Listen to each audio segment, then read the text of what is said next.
I never thought my marriage would end over a video call. As I stared at the screen, my husband Jack looked different somehow, his eyes cold and distant as he said the words that shattered my world. 8 years together, and now he wanted a divorce. But that wasn't all. He wanted me to sign over our home to his parents as compensation for their investment in our marriage. I felt like I was drowning, gasping for air as the room spun around me. What Jack doesn't know is that I've already sold our house. And that's just the beginning of what he's about to discover about the woman he thought he could simply discard. 6 months earlier, life seemed perfect. Jack and I had what everyone called a dream marriage.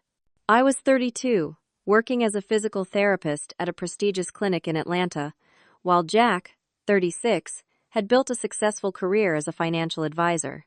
We lived in a beautiful 2-story colonial in a quiet suburban neighborhood with manicured lawns and friendly neighbors who held summer barbecues and holiday parties. The house had been my grandmother's final gift to me. She left it to me in her will 5 years ago, and Jack and I had spent countless weekends renovating it together, turning it into our dream home with a spacious kitchen where we hosted dinner parties and a cozy sunroom where I would read on Sunday mornings while Jack made his famous blueberry pancakes. Our friends envied our relationship. We finished each other's sentences, supported each other's careers, and still held hands when we walked through the grocery store. For 3 years, we had been trying to start a family, tracking my ovulation cycles, adjusting our diets, even consulting with fertility specialists, though all tests showed we were both healthy. Every month when my period arrived, Jack would hold me as I cried, assuring me that our time would come. "We're already a family, Doreen," he would say, kissing my forehead. "A child would just make us even more complete." The first signs of trouble were so subtle, I barely noticed them. Jack started working later, coming home exhausted and immediately showering before barely touching his dinner. His phone became an extension of his hand, and he would take calls in another room, his voice lowered. When I asked about his day, his answers grew vague and dismissive. "Just the usual client meetings," he would say with a shrug. "Nothing interesting to report." One evening in April, while paying bills, I noticed several large withdrawals from our joint account, totaling $75,000 over the past 3 months. My stomach knotted with anxiety as I scrolled through the transactions, all of them authorized by Jack with no explanation noted. That night when he came home, I confronted him, trying to keep my voice steady despite the fear that constricted my chest. Jack's face fell, his shoulders slumped, and he sank onto the couch, running his hands through his hair. "I was going to tell you," he said, his voice cracking. "Mom and Dad are about to lose their house. The medical bills from Dad's heart surgery last year wiped out their savings, and they've fallen behind on their mortgage. I've been helping them make payments." "Why didn't you tell me?" I asked, hurt that he would keep something so important from me. "They made me promise not to," he explained. "They're so proud, especially Dad. They didn't want you to see them as failures or to feel burdened. I was respecting their wishes." Guilt washed over me. I had always admired my in-laws, Frank and Elaine, for their independence and generosity. They had welcomed me into their family with open arms and even contributed $20,000 toward our wedding. "We should help them more directly," I suggested, reaching for Jack's hand. "Maybe they could move in with us temporarily until they get back on their feet. We have the guest room downstairs with its own bathroom. It would be perfect." Jack pulled me into a tight hug.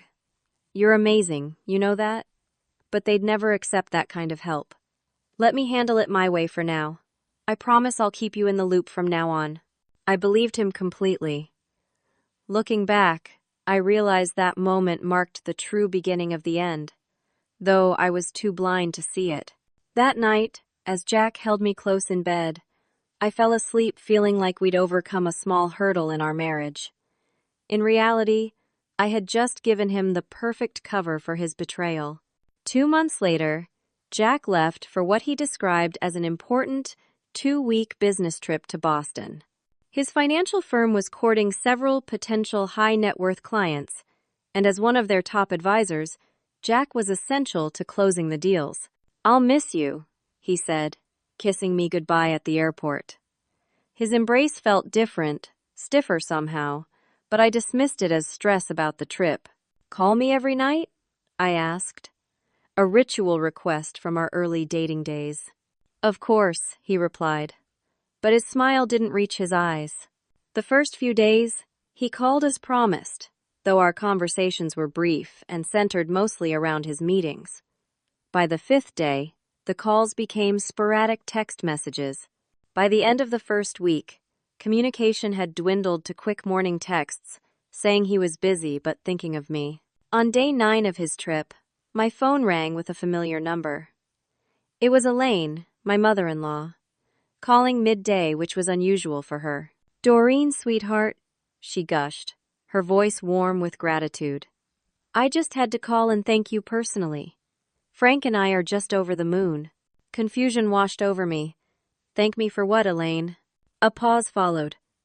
"For your generosity regarding the house, of course. Jack told us you were completely on board. It means the world to us, especially at our age." My heart raced as I struggled to make sense of her words. What house was she talking about? The only house in question was the one Jack said they were losing to foreclosure. "I'm sorry, Elaine. I think there might be some confusion. Which house exactly are we talking about?" Another pause, longer this time. "Oh dear, perhaps I've spoken out of turn. Jack said he'd discussed everything with you, about our moving closer once everything is settled.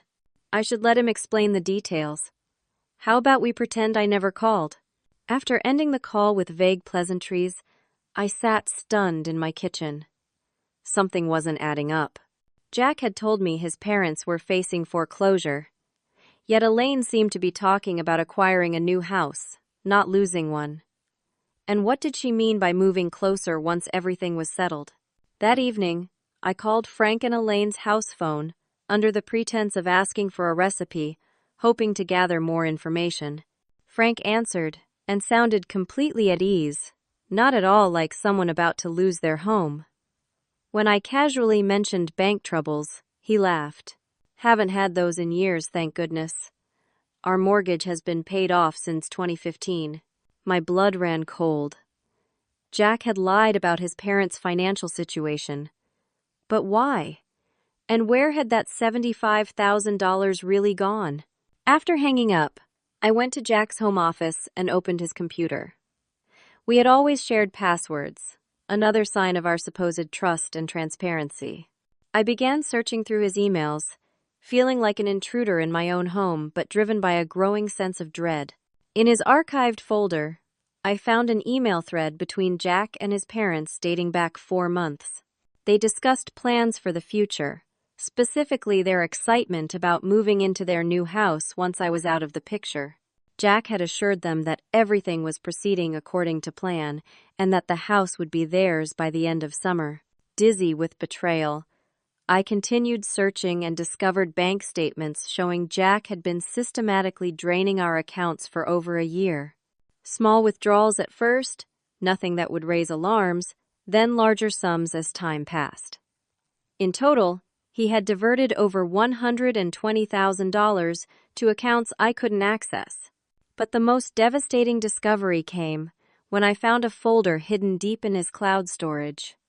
It contained legal documents, including a divorce strategy prepared by a law firm I'd never heard of. The document outlined a plan for Jack to claim I had abandoned our marriage when I inevitably become emotional and leave after he asked for divorce. His lawyer advised this would strengthen his claim to the house and the majority of our assets. There was also a property evaluation of our home and a deed transfer document, already prepared to transfer ownership to Frank and Elaine Walker. All it needed was my signature. I sat in the dark office, my world collapsing around me, as I realized the extent of my husband's betrayal. The man I had loved and trusted for 8 years had been methodically planning to leave me with nothing, all while pretending to build a future with me. The family I thought had embraced me had been conspiring against me all along. That night, I didn't sleep. I paced our bedroom, wondering how many lies had been told in this space. How many times had he held me, comforted me about our struggle to conceive, all while plotting my financial ruin?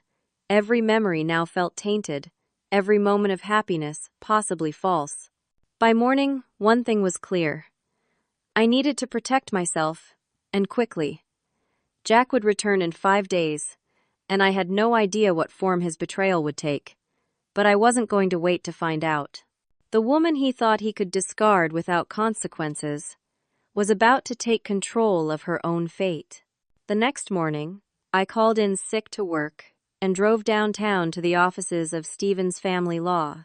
Amanda Stevens had a reputation as the toughest divorce attorney in Atlanta, especially when it came to cases involving financial deception.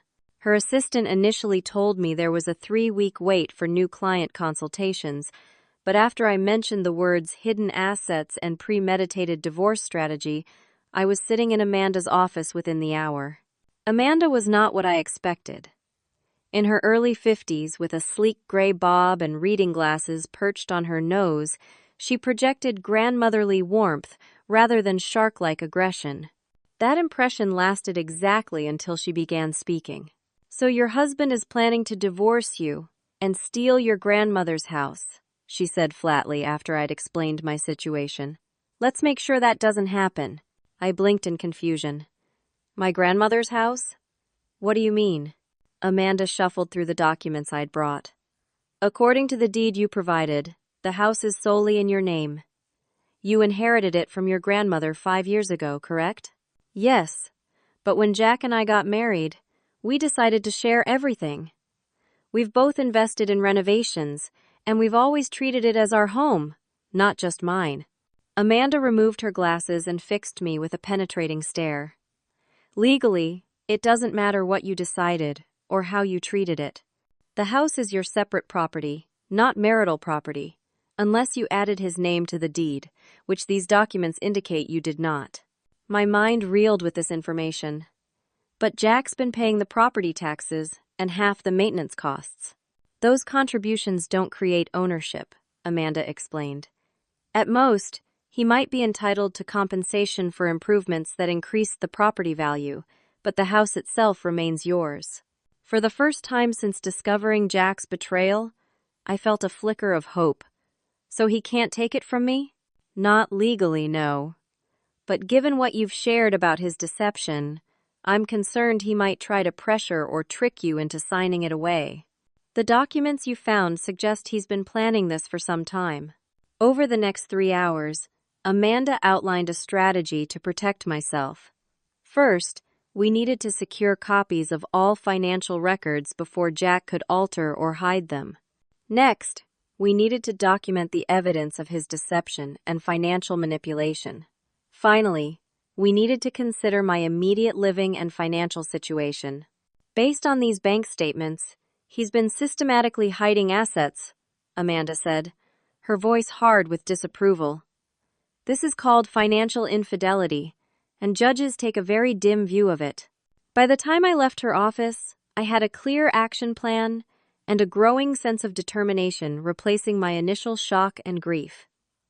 The next morning, I visited 3 different banks to secure our financial records.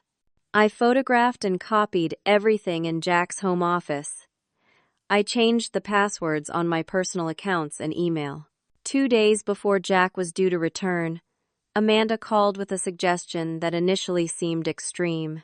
"Have you considered selling the house?" she asked. "It's your biggest asset, and from what we've discovered, it's the main thing Jack and his parents are after."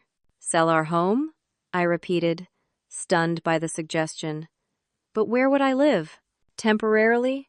Anywhere that's just in your name. A rental apartment, perhaps. The point is to convert the asset they want to take from you into something they can't touch. Georgia is an equitable distribution state, but with the evidence of his financial deception, you're in a strong position to protect your assets." The idea of selling the home we'd built together, the place where I'd imagined raising our children, felt like another loss on top of so many others. But as I walked through the rooms that evening, I realized this house now held more pain than comfort. Every corner contained memories that were being rewritten by the truth of Jack's betrayal. The next day, I contacted a realtor friend, Lynn Taylor, explaining that I needed to sell quickly and discreetly. Lynn was confused but didn't press for details when she heard the tremor in my voice. "The market is hot right now," she assured me.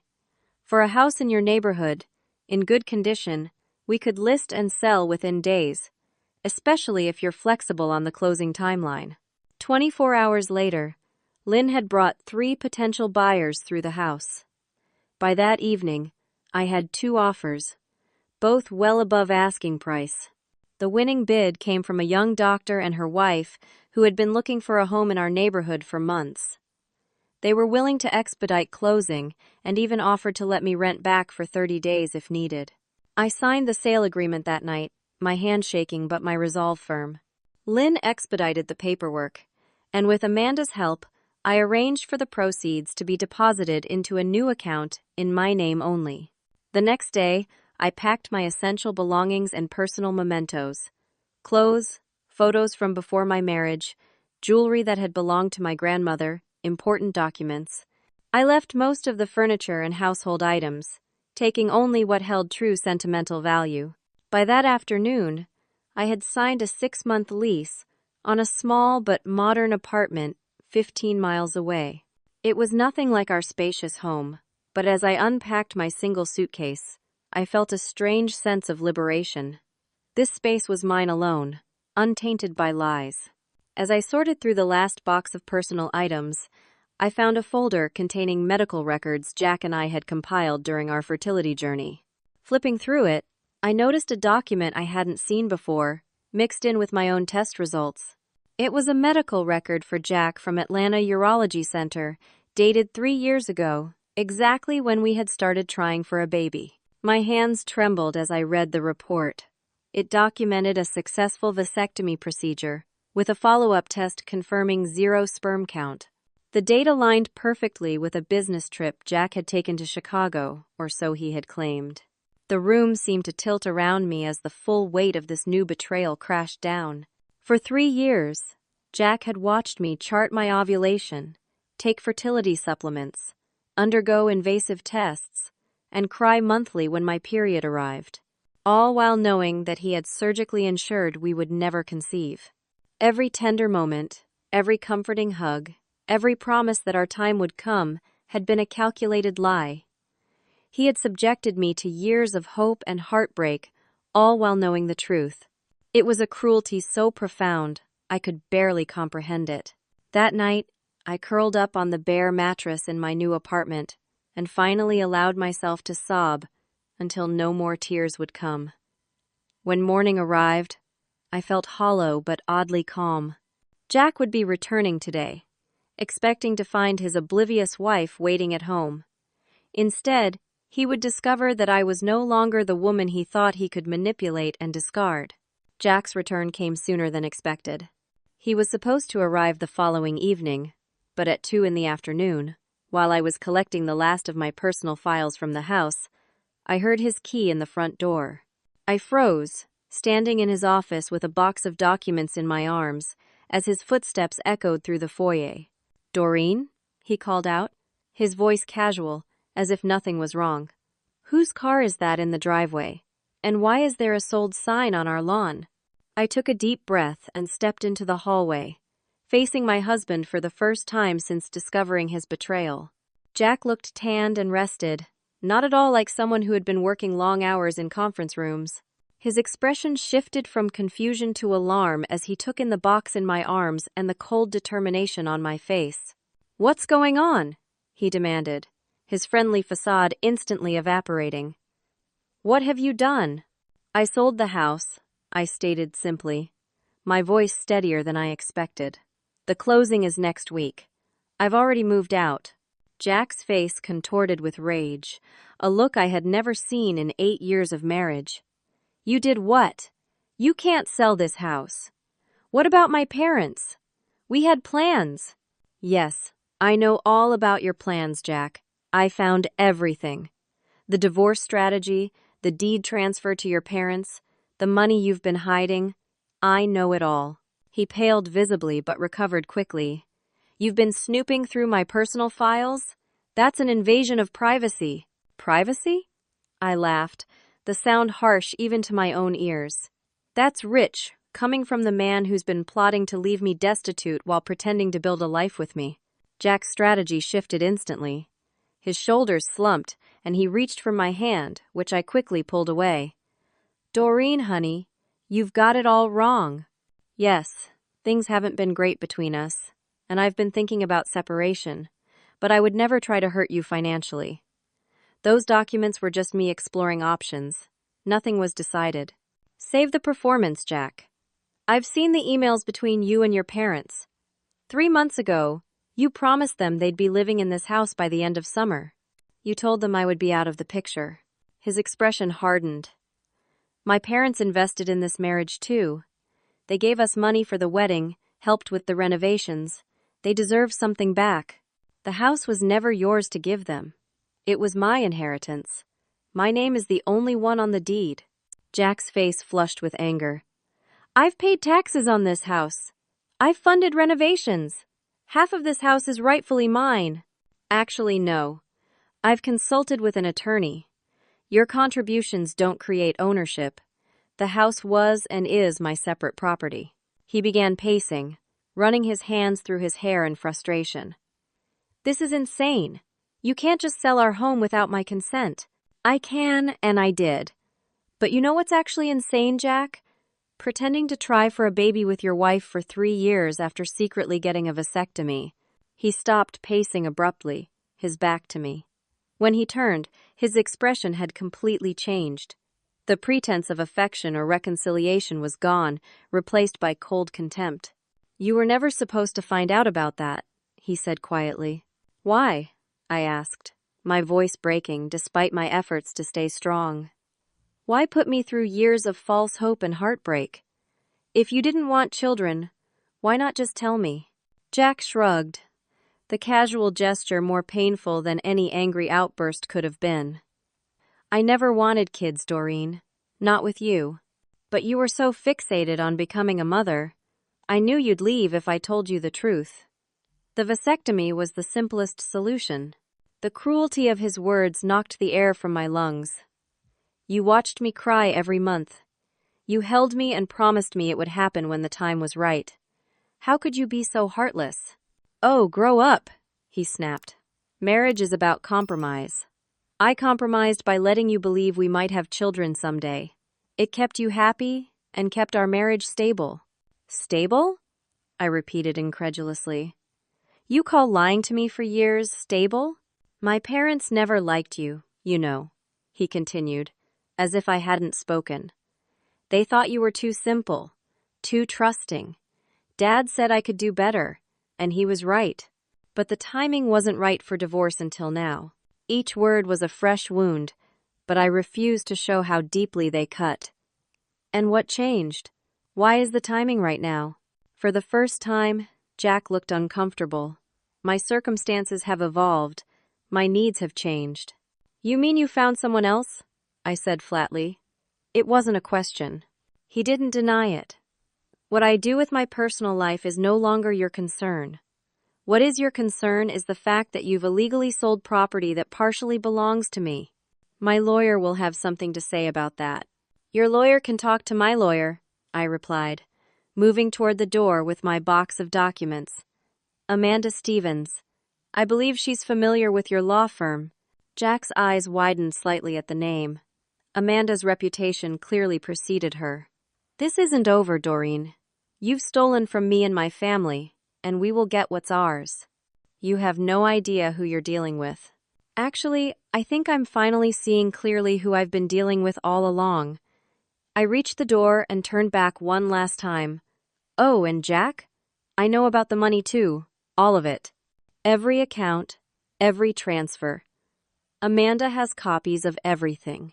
I closed the door on his stunned expression, walked to my car without looking back, and drove away from the house that had once been my dream home.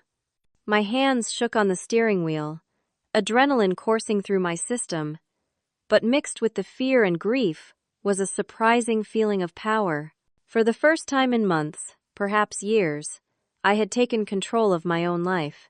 That evening, As I was arranging my meager possessions in my new apartment, my phone rang with a number I didn't recognize. When I answered, a gruff male voice barked through the speaker. "You think you're clever, don't you?" It was Frank, Jack's father, selling the house out from under everyone like a thief in the night. "It was my house to sell, Frank," I replied, struggling to keep my voice even. "Listen here," he growled. "We've invested too much in that property to walk away. Jack promised us that house, and we intend to collect. My lawyer says we have a solid case for property interest. We're going to take you for everything you've got." "I suggest you talk to your lawyer again," I said, "and maybe ask him about the legality of conspiracy to commit fraud." "You stupid girl," Frank spat. "You have no idea the kind of trouble you've brought on yourself. We will destroy you in court."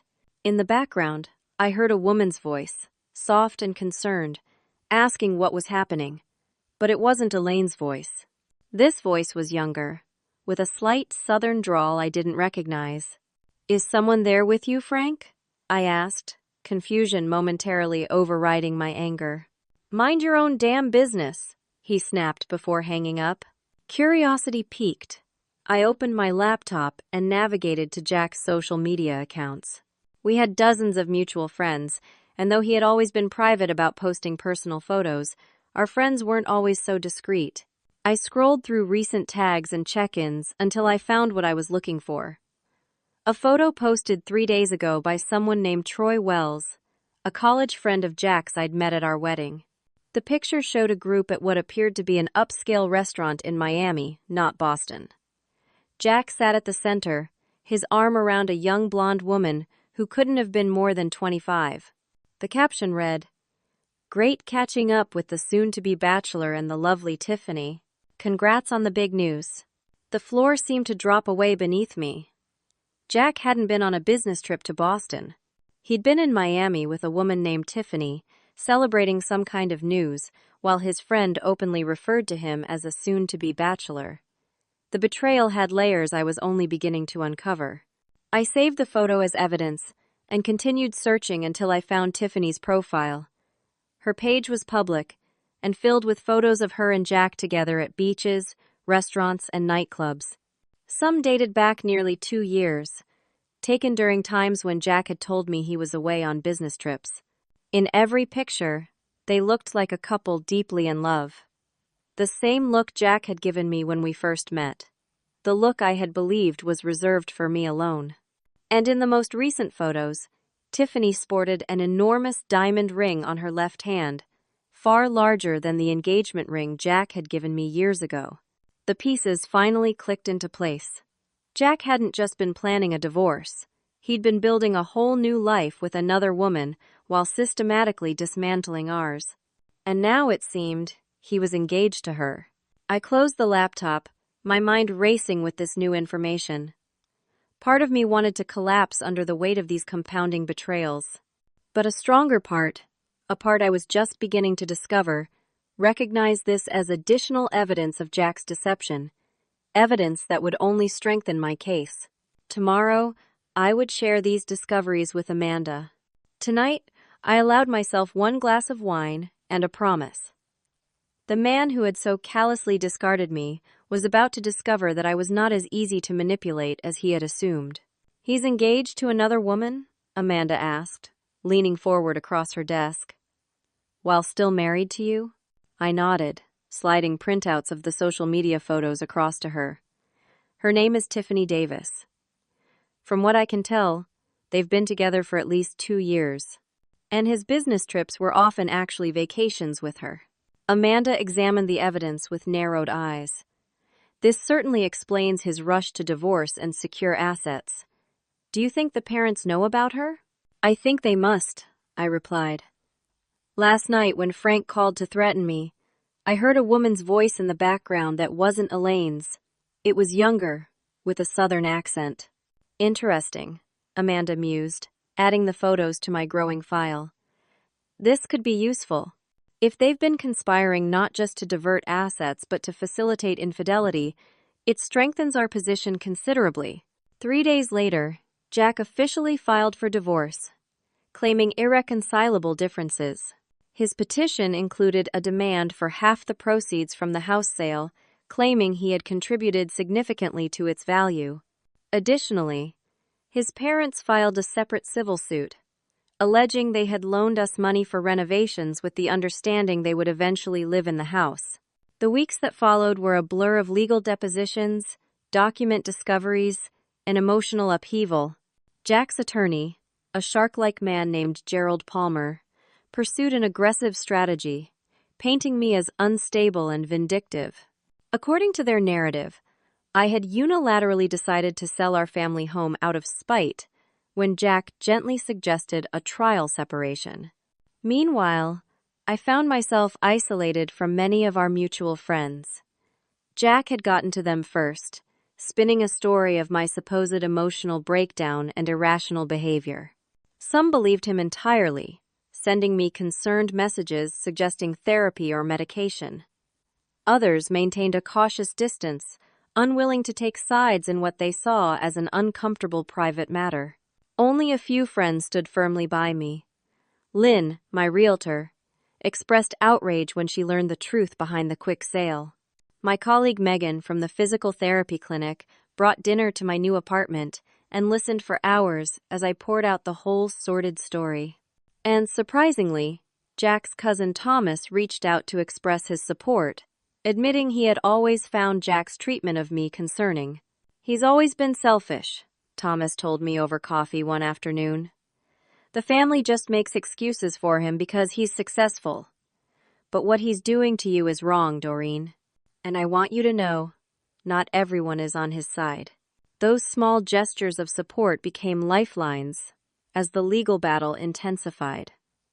To cope with the stress, I began volunteering at a local women's shelter 2 evenings a week. Helping women who had endured far worse betrayals than mine provided perspective and purpose during a time when I felt my own life had been shattered. At the shelter, I met Sarah, a counselor specializing in financial abuse cases. "What you're describing is absolutely financial infidelity," she confirmed after hearing my story. "It's a form of control and manipulation that often goes unrecognized until it's too late." With Sarah's encouragement, I began attending a support group for women rebuilding their lives after similar experiences. Listening to their stories, I recognized patterns in Jack's behavior that I had dismissed or rationalized during our marriage. The subtle undermining of my confidence, the secretive handling of our finances despite the facade of transparency, the gradual isolation from friends who might have offered objective perspectives. 6 weeks into the divorce proceedings, the case took a dramatic turn during discovery. Amanda's financial investigator uncovered evidence that Jack had been systematically transferring funds from our joint accounts to offshore accounts in the Cayman Islands for years, a fact he had failed to disclose in his financial affidavit. The total amount hidden exceeded $300,000, far more than I had initially suspected. "This is exactly what we needed," Amanda said triumphantly, waving the report. "He's committed perjury by lying on his financial disclosures. The judge will not look kindly on this level of deception." At the preliminary hearing, Jack appeared confident as ever, sitting beside his attorney in an expensive suit, occasionally whispering and smirking, as if the proceedings were merely an inconvenience. His parents sat directly behind him, Frank's face set in a permanent scowl, Elaine looking uncomfortable but resolute.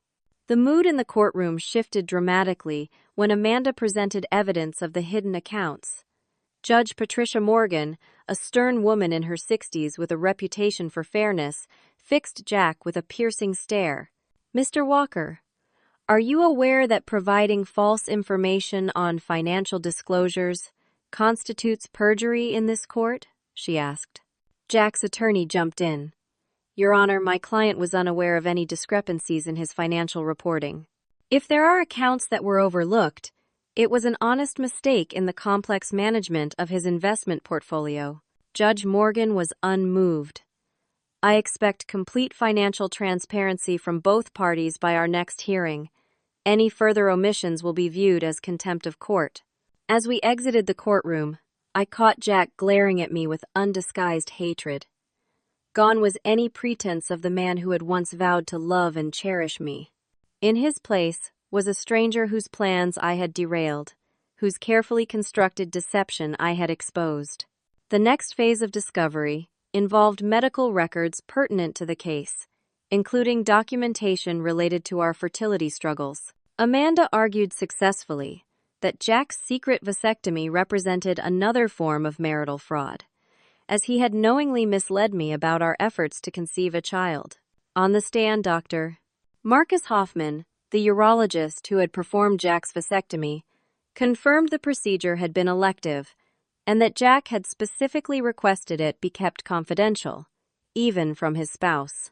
Did Mr. Walker express why he wanted the procedure kept private? Amanda asked. Dr. Hoffman shifted uncomfortably. He indicated his wife wanted children, but he did not, and he preferred to handle the matter without confrontation. And did you advise him to discuss this decision with his wife? I did. It's our standard practice to encourage open communication between partners on such permanent decisions. Mr. Walker assured me he would address it in his own time. The medical testimony was damning, but Jack's team fought back fiercely, arguing that reproductive choices were deeply personal and not subject to marital consultation. They portrayed me as obsessed with motherhood, to the detriment of our relationship, suggesting Jack had felt cornered into deception by my single-minded focus on having children. Each day in court was emotionally exhausting, forcing me to relive the betrayal while maintaining composure in the face of increasingly personal attacks. Yet with each revelation, each piece of evidence Amanda presented, I felt my position strengthening. The truth, it seemed, was finally beginning to matter. One afternoon, as I left the courthouse, a text message arrived from an unknown number. We need to talk about Jack. Meet me at Riverside Coffee tomorrow at 3. Tiffany. My heart raced as I read the message. Jack's fiancé wanted to meet me. Every instinct warned against it, yet curiosity and the possibility of gaining new insight into Jack's deceptions won out. Amanda advised extreme caution when I called her. It could be a trap to get you to say something they can use against you, she warned. If you go, say as little as possible and do not discuss case specifics. The following afternoon, I arrived at the coffee shop early, selecting a table with a clear view of the entrance. At precisely 3 o'clock, a young blonde woman walked in, her face instantly recognizable from the social media photos. Tiffany Davis was strikingly beautiful, with the polished appearance of someone accustomed to turning heads. She spotted me immediately and approached with visible nervousness. Up close, she looked younger than in her photos, hardly more than 25, and despite my initial inclination to hate her, I was struck by the vulnerability in her eyes. "Thank you for meeting me," she said softly, sliding into the chair across from me. "I know this must be strange." "Strange doesn't begin to cover it," I replied. "What exactly do you want to talk about?" Tiffany glanced around anxiously before leaning forward. "Jack doesn't know I'm here. He'd be furious if he found out, but I needed to see you, to tell you I had no idea he was still married when our relationship began. He told me he was divorced, that his ex-wife had taken everything in the settlement, and that's why he was staying with his parents temporarily." I studied her face, looking for signs of deception, but finding only what appeared to be genuine distress. "When did you start dating Jack?" 2 years ago, she admitted. "We met at a charity event in Miami. He told me he'd been divorced for nearly a year. 2 years ago, Jack and I had been actively trying for a baby. Or so I had believed. I had been tracking my ovulation and researching fertility treatments while my husband was initiating a relationship with the young woman now sitting across from me. Did you know he's been hiding money in offshore accounts?" I asked. Tiffany nodded, tears welling in her eyes. "Not at first, but about 6 months ago, I found statements while looking for a receipt in his desk. When I asked about them, he got angry, then later explained he was protecting his assets from his greedy ex-wife. That's what he called you. I believed him because, why wouldn't I? He was so convincing. He's very good at lying, I agreed, surprising myself with the lack of bitterness in my voice. I felt only a dull sadness for this young woman who had fallen for the same facade that had once convinced me. There's more, Tiffany continued, her voice dropping to a whisper. Jack's been using money from accounts I now realize must have been yours to buy me things. Jewelry, designer clothes, even the down payment on the condo we were going to move into after the wedding. She twisted the enormous diamond ring on her finger, including this.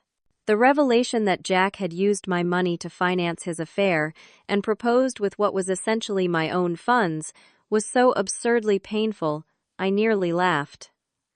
Why are you telling me this now? Tiffany hesitated, then reached for her purse and removed a folded paper. Because of this. I'm pregnant, or at least Jack thinks I am. We did genetic testing last week because Jack was worried about some hereditary condition in his family. The results came yesterday. She slid the paper across the table. It was a medical report from a prenatal testing center. I scanned it quickly, my medical background allowing me to understand the implications immediately. According to the genetic markers, Jack could not possibly be the father of Tiffany's baby. I haven't told him yet, Tiffany whispered, tears now flowing freely. When I first suspected I was pregnant, I was happy. I thought it would cement our future together. But then I found out about you, about the divorce, about all the lies, and now this. She gestured at the report. When I confronted him about the other deceptions, he became so angry, so threatening. I'm afraid of how he'll react when he learns the baby isn't his. I stared at her in stunned silence, trying to process this latest twist. The woman Jack had betrayed me for had herself been unfaithful to him and was now terrified of his reaction. I don't know what to do, Tiffany continued. I have no family here. All our friends are really Jack's friends. I have nowhere to go if things get bad. Despite everything, I found myself feeling compassion for this frightened young woman. She was as much Jack's victim as I was, manipulated by his lies and now potentially at risk from his anger. Do you have somewhere safe you can stay tonight? I asked. Tiffany nodded. My friend Paula's place. She's been telling me for months that something wasn't right about Jack, that he was too controlling. I should have listened. Go there, I advised. And call this number. I wrote down the contact information for the women's shelter where I volunteered. Ask for Sarah. Tell her Doreen sent you. She can help you figure out your next steps. As Tiffany gathered her things to leave, she paused. Would it help your case? If I testified about the money, about how Jack lied to me too? I considered the question carefully. It might, but you should talk to Sarah first. Make sure you're safe before you make any decisions. After Tiffany left, I sat alone in the coffee shop, absorbing the implications of our conversation. The man I had once loved, who I had believed loved me, had woven a web of deception so complex it had ensnared multiple lives. And now, as those deceptions unraveled, I wondered what desperate measures he might take to maintain control. I called Amanda immediately, sharing the details of my conversation with Tiffany and the revelations about Jack's financial manipulations. Her response was immediate and decisive. This changes everything, she said. If she's willing to testify, we can establish a pattern of deception that extends beyond your marriage. It strengthens our case considerably. That night, I lay awake in my small apartment, my mind racing with the day's developments. For the first time since discovering Jack's betrayal, I felt a strange sense of clarity. The pain remained, but alongside it grew a determination to see justice done, not just for myself, but for anyone Jack had manipulated and harmed.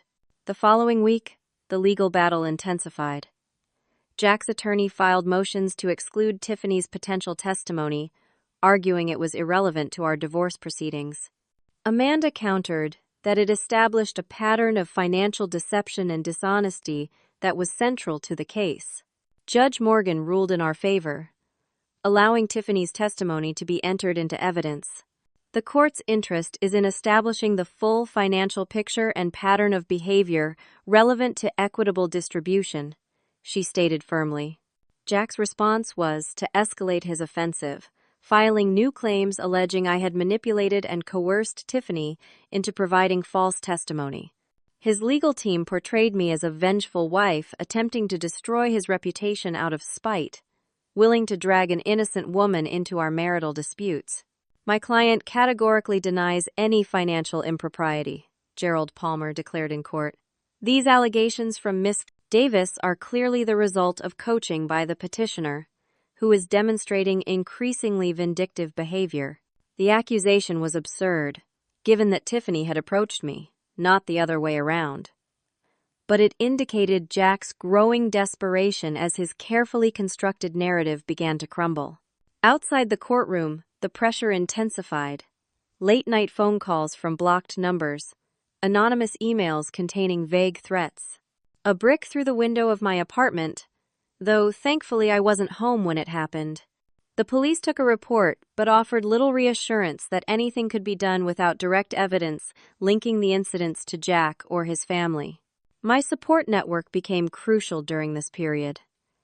Megan insisted I stay with her family temporarily, concerned for my safety. Thomas, Jack's cousin, provided unexpected insight into family dynamics, revealing that Frank and Elaine had always been overly involved in Jack's personal decisions, including pressuring him to end previous relationships they deemed unsuitable. They never thought you were good enough for him, Thomas admitted during one of our conversations. Not because of anything you did, but because they had this image of the kind of woman Jack should marry. Someone from a wealthy family, with the right connections. They saw you as taking Jack away from their influence. The revelation helped explain the hostility I'd occasionally sensed beneath Elaine's polite facade and Frank's thinly veiled condescension. They had never truly accepted me into their family, merely tolerated me while plotting to eventually separate me from their son. As the court date for financial testimony approached, Amanda prepared me rigorously for cross-examination. Palmer will try to provoke an emotional response, she warned. He'll paint you as irrational, unstable, money-hungry, anything to undermine your credibility. Your job is to remain calm and factual, no matter what he throws at you. The morning of my testimony, the courtroom was tenser than usual. Jack sat with his parents and attorney, all four wearing expressions of grim determination. I noticed Tiffany seated at the back, looking pale but resolute. On the stand, I answered questions about our financial history, our fertility struggles, and the discovery of Jack's deception with as much composure as I could muster. When Palmer began his cross-examination, his approach was immediately combative. Mrs. Walker, isn't it true that you sold the house without consulting your husband because you knew he was planning to leave you and you wanted to punish him? No, I replied evenly. I sold the house after discovering documents proving my husband intended to transfer it to his parents against my wishes.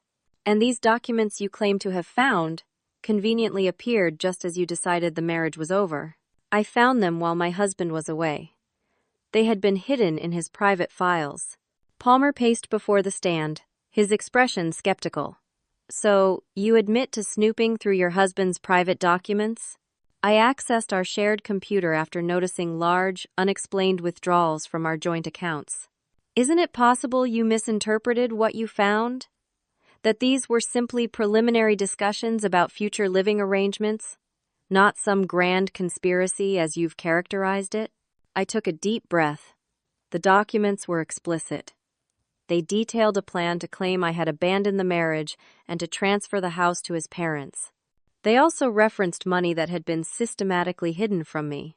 Hour after hour, Palmer attempted to twist my words, to create contradictions, to provoke an emotional outburst that would support their portrayal of me as unstable. I maintained my composure, though inside I was exhausted and raw. When Tiffany took the stand the following day, she appeared nervous but determined.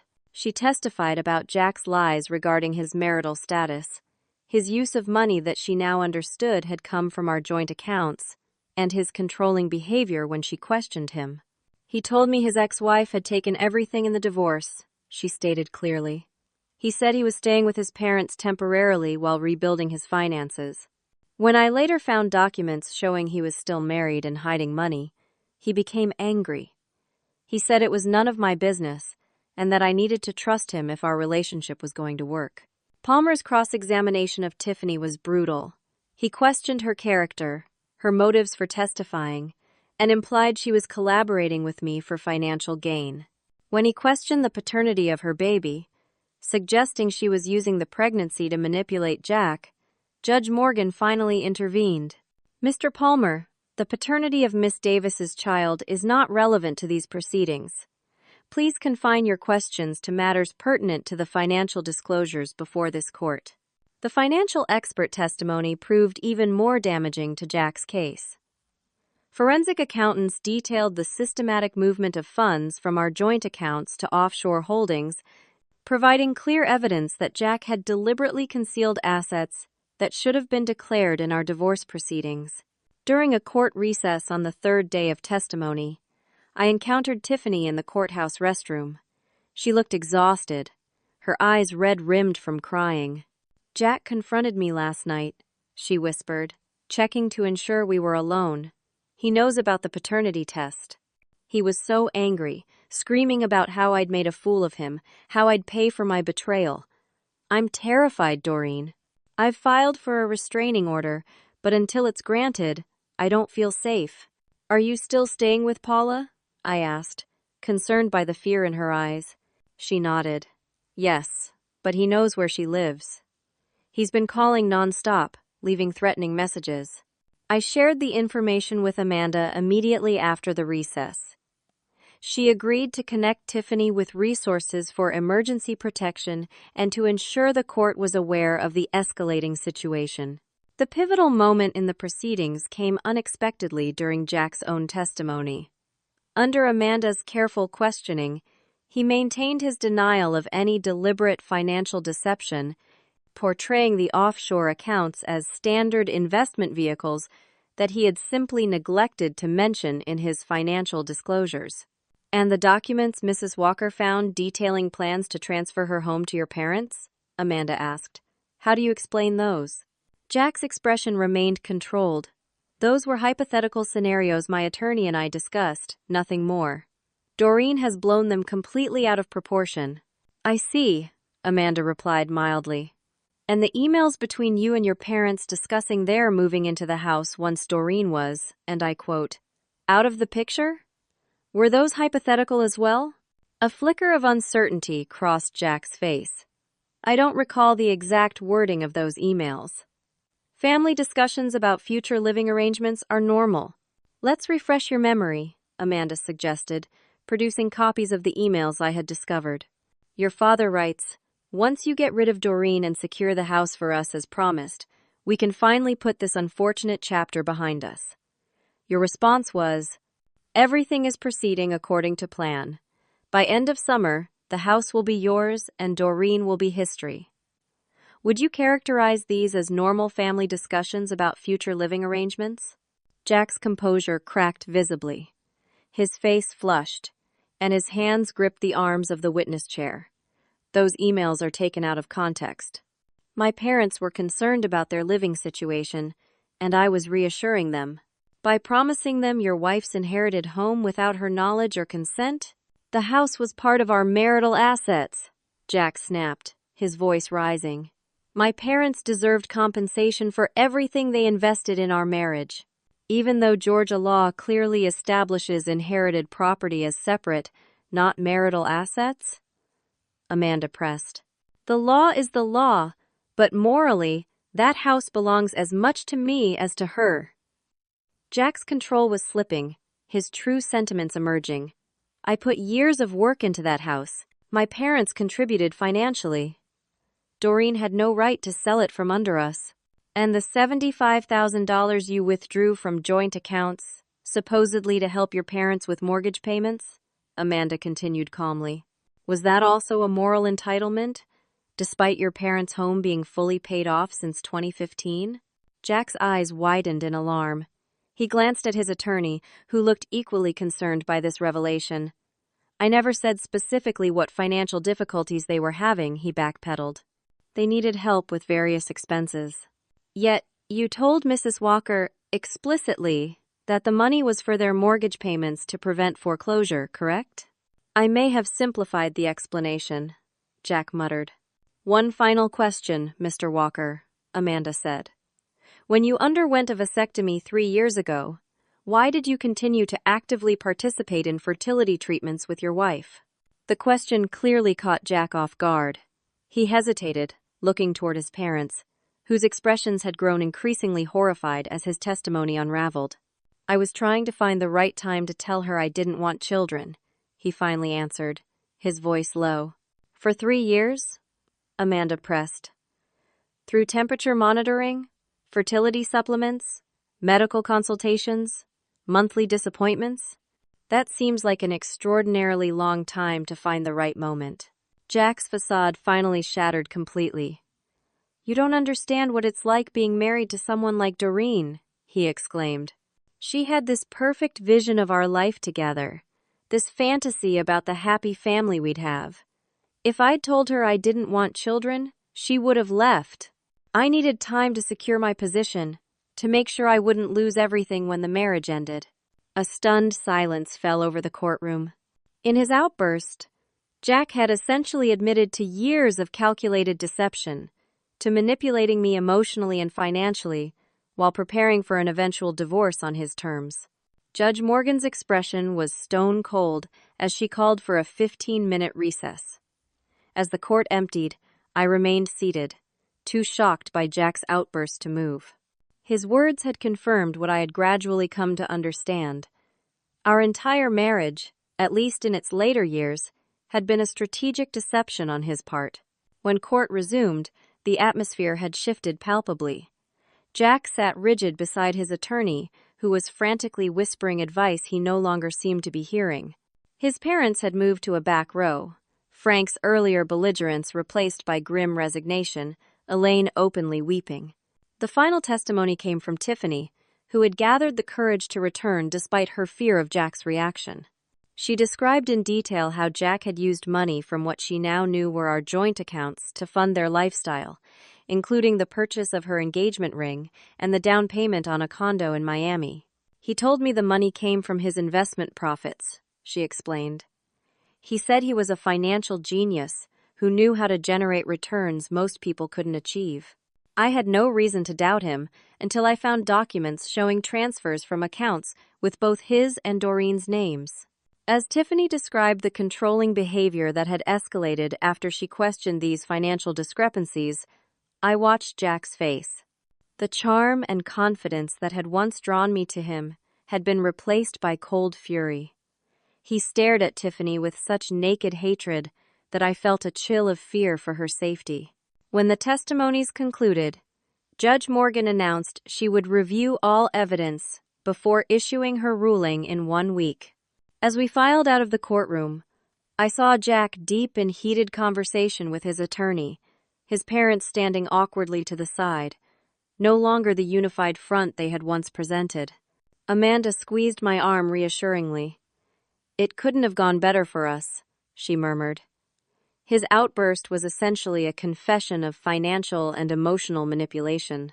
Judge Morgan won't look kindly on that, especially given the evidence of hidden assets. That evening, as I sat in Megan's guest room reflecting on the day's events, I received a text from an unknown number.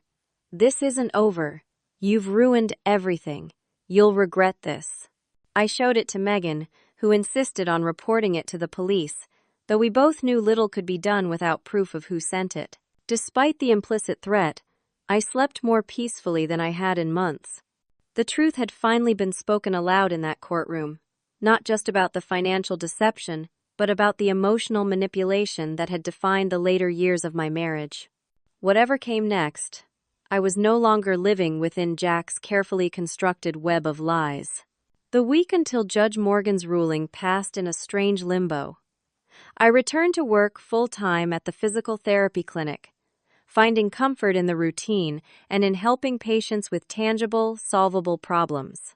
I continued volunteering at the women's shelter, where Tiffany had indeed sought help following my suggestion. We kept our distance during group sessions, both aware that any appearance of collaboration could potentially impact the legal proceedings. On the day of the ruling, the courtroom was packed. News of the case had spread through legal circles, with many attorneys interested in how Judge Morgan would rule on the complex financial deceptions involved. Jack arrived with only his attorney. His parents were noticeably absent. Judge Morgan entered and immediately commanded the room's attention with her stern presence. She began by addressing the financial aspects of the case. This court has reviewed extensive evidence regarding the financial conduct of both parties. It is clear from bank records, expert testimony, and Mr. Walker's own statements that he engaged in systematic concealment of marital assets over an extended period. Such behavior constitutes financial fraud and will not be tolerated by this court. She continued, detailing her findings regarding the house sale, offshore accounts, and Jack's misrepresentations to both me and Tiffany regarding financial matters. With each pronouncement, Jack seemed to physically shrink in his chair. Regarding the disputed property sale, Judge Morgan stated, the court finds that Mrs. Walker acted within her legal rights in selling property that was solely in her name by virtue of inheritance. Mr.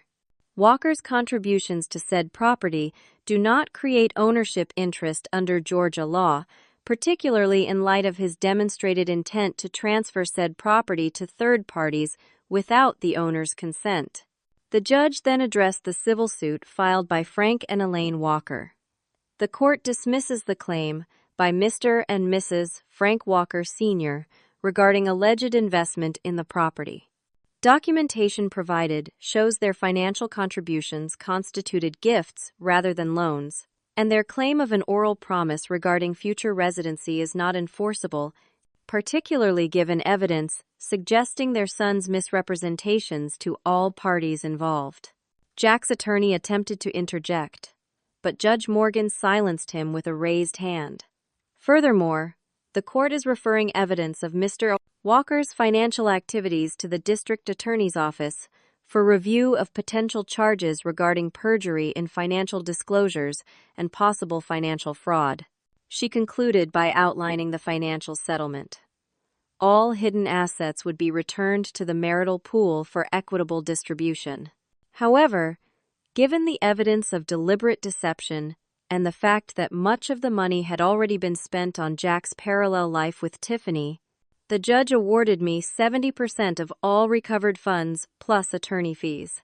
This distribution reflects not only Mr. Walker's misconduct in hiding assets, but also his use of marital funds to sustain a relationship outside the marriage without Mrs. Walker's knowledge or consent. As Judge Morgan announced her ruling as final and dismissed the court, I sat motionless, overwhelmed by the validation of everything I had fought to prove. Amanda squeezed my hand, her professional demeanor briefly giving way to genuine emotion. "Congratulations," she whispered. "It's rare to see such a clear victory in cases like these." As we gathered our belongings to leave, I noticed Jack standing alone, his attorney already departed, his expression a mixture of disbelief and rage. Our eyes met briefly across the courtroom, and in that moment, I realized I felt nothing for him anymore. Not love, not hate, not even anger. The man who had once been the center of my world was now just a cautionary tale, a chapter closed. Outside the courthouse, Tiffany waited nervously by a bench. She approached as I exited with Amanda. "I just wanted to say thank you," she said softly, "for believing me when I came to you, for pointing me toward help when I needed it most." "How are you doing?" I asked, genuinely concerned for her well-being. "Better," she replied. "I'm staying at a secure location through the shelter program. The restraining order against Jack was approved yesterday. I'm looking at moving back to Nashville where my sister lives, starting fresh." "That sounds like a good plan," I said. "Take care of yourself and your baby." As Tiffany walked away, Amanda turned to me with a thoughtful expression. You know, most women in your position wouldn't have shown her such compassion. Many would have seen her as part of the betrayal. I considered this. At first, maybe I did. But the more I learned, the more I realized she was as much a victim of Jack's manipulation as I was. Just in a different way. That's a remarkably generous perspective, Amanda observed. Most people don't emerge from experiences like yours with greater empathy. Her words stayed with me as I walked down the courthouse steps into the bright afternoon sunlight. The legal battle was over. Justice had been served in the eyes of the law. But the emotional journey of rebuilding my life was just beginning. For the first time in months, I found myself looking forward to that challenge rather than dreading it. 1 year later, I stood in the reception area of Restored Movement Physical Therapy, my newly opened clinic specializing in rehabilitation for trauma survivors. The space was bright and welcoming, with calming blue walls and comfortable seating. Photos of local nature scenes I'd taken during my healing process hung in simple frames, reminding clients and staff alike of the peace that could be found outside our busy minds. Using part of the proceeds from the house sale and the divorce settlement, I had created not just a business, but a mission. My team included therapists trained specifically in working with survivors of domestic abuse, offering reduced rates to clients referred through local shelters.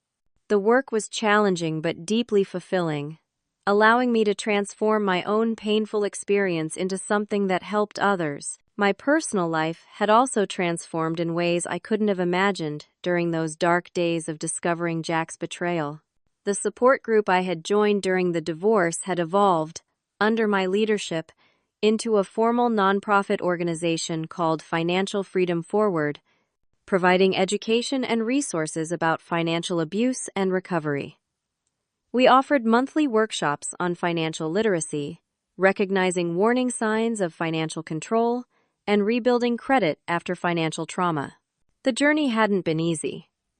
For months after the divorce was finalized, I struggled with trust issues and self-doubt. How had I missed so many warning signs? How could I have been so thoroughly deceived by someone I thought I knew completely? Therapy helped, as did the community I found among other survivors. But the healing process required facing painful truths about both Jack's deception and my own willingness to ignore subtle red flags.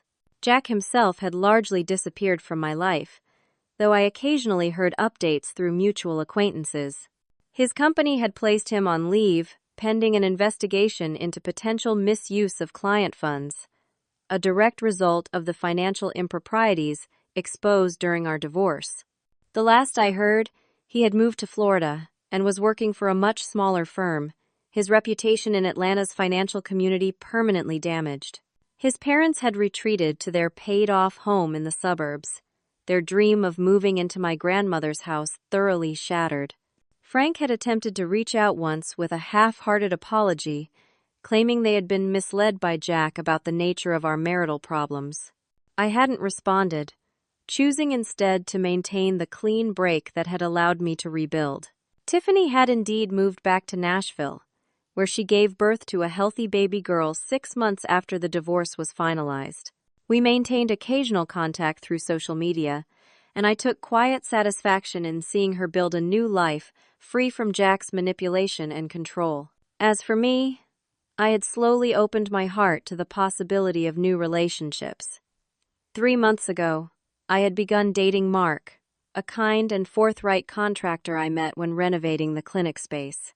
Our relationship developed slowly, built on honest communication and mutual respect. Mark knew my story and understood my caution, never pushing for more than I was ready to give. "The receptionist just called in sick," announced Jenna, my office manager, interrupting my reflections. "The replacement won't be here for another hour, and we've got clients arriving in 15 minutes. "I'll cover the desk," I offered, moving toward the reception area. "The Hamilton appointment rescheduled, so my morning is open until 10:30. As I settled behind the desk, my phone buzzed with a message from Sarah at the women's shelter. 3 new participants for tomorrow's financial workshop. One specifically asked if you'd be leading it. Your story is making a difference. A warm sense of purpose filled me as I replied that I'd be there. If my experience could help even one woman recognize the warning signs of financial manipulation or find the courage to reclaim her independence, then perhaps the pain I'd endured served a greater purpose than I could have imagined during those darkest days. The clinic door opened, admitting a middle-aged woman walking tentatively with a cane, her first appointment for rehabilitation following a car accident.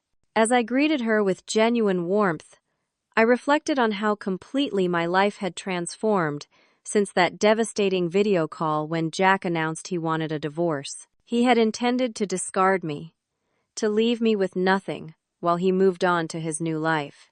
Instead, his betrayal had ultimately freed me to build something more meaningful than the facade of a perfect marriage we had maintained. The home he had coveted had been transformed into a foundation for my new beginning and a resource to help others start their own. That evening, after closing the clinic, I joined my Financial Freedom Forward volunteer team for our monthly planning meeting. As we discussed upcoming workshops and new outreach initiatives, I found myself sharing a reflection that had been forming in my mind throughout the day.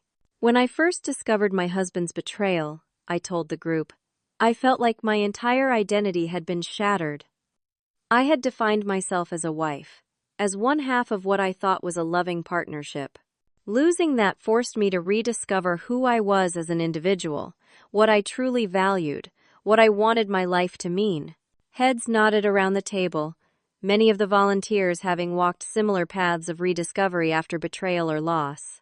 The greatest lesson I learned, I continued, wasn't about the importance of checking bank statements or questioning inconsistencies, though those practical skills matter.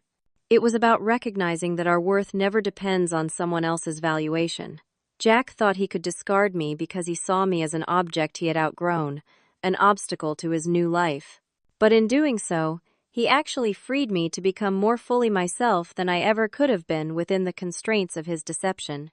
Later that night, sitting on the balcony of my new condominium, watching the city lights shimmer against the darkening sky, I reflected on the strange gratitude I now felt for that devastating video call 1 year ago.